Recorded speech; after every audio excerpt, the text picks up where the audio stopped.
ഇവന് ഐസ് തിന്നുന്ന സ്വഭാവം ഉണ്ട്. ഇപ്പൊ വായിലിട്ട് ഐസ് തിന്നും ചവച്ചരച്ച്. ഫ്രിഡ്ജിനകത്തുനിന്ന് ഐസ് എടുത്തിട്ട് ചുമ്മാ ചവച്ചരച്ച് തിന്നും. ഇവൻ അങ്ങനെ ഒരു സൂക്കടുണ്ട്. എന്റെ വീട്ടിൽ വന്നിട്ട് ഇത് തന്നെയായിരുന്നു എന്റെ പരിപാടി.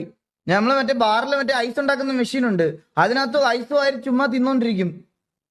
അതെന്തുകൊണ്ടാണ് ഞാൻ തണുത്ത വെള്ളം ഇങ്ങനെ കയ്യിൽ വയ്ക്കുമ്പോൾ വലിയ തണുപ്പില്ല, പക്ഷെ ഊതുമ്പോൾ തണുപ്പം. എന്തുകൊണ്ടാ? അതാണ് അന്തരീക്ഷത്തിന്റെ പ്രത്യേകത. മനസ്സിലായത്? അതൊരു ഇതാണ്. മനസ്സിലായ? സയൻസ് ക്ലാസ് എടുക്കണം ഇവൻ. സംഭവമാണ്. ആണോ ഗൈസ്? ഇങ്ങനെ കൊട്ടുമ്പോ സൗണ്ട് കേൾക്കുന്നുണ്ടോ? അത് എന്തുകൊണ്ടായിരിക്കും ഇങ്ങനെ കൊണ്ടുവന്ന് സൗണ്ട് കേൾക്കുന്നത്? അതിനൊരു കാരണമുണ്ടോ? മനസ്സിലായോ? അത് കണ്ടുപിടിക്കണം. ഞങ്ങള് ബാക്കി അടുത്ത ലൈവിലൊന്ന് പയ്യൻ എന്ത് പറ്റി?